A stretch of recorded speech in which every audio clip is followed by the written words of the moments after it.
Okay, good morning students. हम लोग पिछले क्लास में सॉल्यूशन चैप्टर कर रहे थे ना, तो हम अभी भी सॉल्यूशन चैप्टर का न्यूमेरिकल्स कर रहे हैं। तो हमने दो न्यूमेरिकल्स लिखे हैं, that is related to mole fraction and molarity. देखो पहले क्वेश्चन में क्या दिया हुआ है, कैलकुलेट द मोलैरिटी, यानी कि हम पहले लिखेंगे क्या इसके रिलेटेड, दैट इज गिवन हमें क्या दिया हुआ, हमें दिया हुआ मोलैरिटी हमें निकालना है, यानी कि स्मॉल m हमें निकालना है। और क्या दिया हुआ, in which mole fraction of water is 0.88, यानी कि मोल फ्रैक्शन ऑफ वाटर कितना दिया हुआ है, 0.85। ये मोल फ्रैक्शन ऑफ वाटर दिया हुआ है, तो हम मोल फ्रैक्शन ये H2SO4 क्या होगा, therefore mole fraction of H2SO4 is equal to, हम जानते हैं कि अगर किसी सॉल्यूशन में दो ही कंपोनेंट हैं, वाटर और H2SO4, तो दोनों के मोल फ्रैक्शन का ऐड, यानी कि वाटर प्लस H2SO4 दोनों का ऐड कितना होगा, 1 होगा ऑलवेज। तो हमें ये दिया हुआ ये निकालना है। So mole fraction of H2SO4 is equal to 1 minus mole fraction of water. So 1 minus 0.85 is equal to 0.15, यानी हमें मोल फ्रैक्शन ऑफ वाटर H2SO4 निकल गया। अब हमें इसके हेल्प से निकालना है मोलैरिटी। हम लोग जानते हैं मोलैरिटी का क्या होता है, इक्वेशन हमारा molarity is equal to number of moles of solute divided by mass of solvent, right? mass of solvent किस चीज में, in ग्राम। अगर आप केजी में लिखेंगे तो क्या करना पड़ेगा, उसे ग्राम में कन्वर्ट करना पड़ेगा। और कैसे करेंगे, तो 1000 से डिवाइड कर देंगे तो ग्राम केजी में कन्वर्ट हो जाएगा। तो हमें चाहिए number of moles of solute चाहिए। हमने मान लिया कि वाटर हमारा 1 लीटर है, let water is equal to 1000 gram. Therefore अब देखो तो यहां पर हम लोग इस मोल फ्रैक्शन को कैसे ऐड करते हैं। सो मोल फ्रैक्शन ऑफ किसका, ये H2SO4 इज इक्वल टू क्या होगा, number moles of H2SO4 divided by number moles of H2SO4 plus number moles of water. Number moles of H2SO4 में निकालना है, divided by number moles of H2SO4।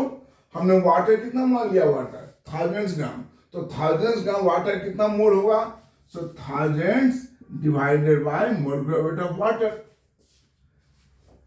This is equal to n of H2SO4 divided by n of, इसको short कर देते हैं। अब हम सीधे लिख देंगे S और यहां लिख देंगे S, और ये कितना होता है 55.5। तो हमारे पास इक्वेशन आ गया 0.15 is equal to this much. तो अब इससे हमें NS निकल जाएगा, number of moles of H2SO4 निकल जाएगा। तो number of moles of H2SO4 कितना प्रेजेंट है, 1 kg में, तो दैट इज द मोलैरिटी, यानी कि हम जो भी निकालेंगे number of moles of sulphuric, that is the molarity होगा। वो आप निकालें, 12th क्लास के स्टूडेंट हैं तो ऑब्वियस इतना तो आप कर सकते हैं, नहीं करेंगे तो फिर तो बहुत प्रॉब्लम होगी, इसलिए थोड़ा बहुत कैलकुलेशन कीजिए। Is it clear? Now next second question, इसको बता दें।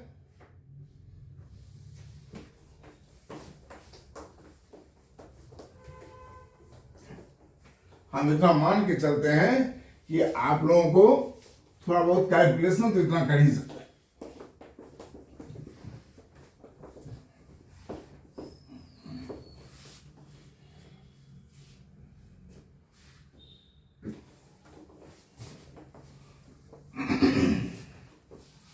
अब देखो स्टूडेंट्स, सेकेंड क्या दिया हुआ, what is the mole fraction हमें निकालना है। मोल फ्रैक्शन ऑफ सॉलिड, यानी कि मोल फ्रैक्शन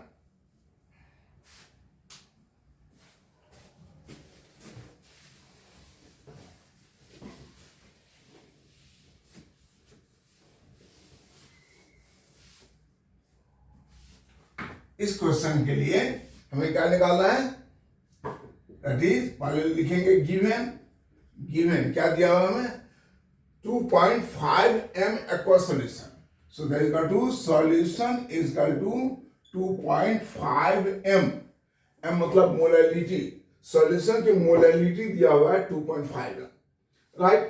ये सॉल्यूशन क्या, इसमें कौन है, 2.5 m क्या होगा, 2.5 m क्या होगा, ये सॉलिड होगा, यानी कि 2.5 m सॉलिड, राइट। अभी जो हमने फॉर्मूला निकाला है उसी से निकालेंगे। So that is equal to mole fraction of, किसका निकाला, mole fraction of solid is equal to, sorry, mole fraction of solid, number moles of solid divided by number moles of solid plus number moles of solvent. जब ये यहां molality दिया जाए तो आप समझ लीजिए कि आपका सॉल्वेंट कितना है, 1000 ग्राम है, क्योंकि पानी है ना, एक्वा सॉल्यूशन है। सो हमारे पास mole fraction of solid is equal to number moles of solid कितना दिया हुआ, ये तो देखो 2.5 मोल दिया हुआ है ना, तो 2.5 डिवाइडेड बाय 2.5 प्लस ये क्या होगा, सॉल्वेंट यानी कि 1000 ग्राम पानी divided by 18, this is equal to 2.5 divided by 2.5 plus इसको डिवाइड कर दें कितना आता है, this is equal to 55.55। So mole fraction of solid is equal to 2.5 divided by, दोनों को ऐड कर कितना आएगा, बड़ी 5, 5 5 10, 5 2 7 1 8, 58.5। इसको सॉल्व कर लीजिए, this is the mole fraction of solid निकल गया। ओके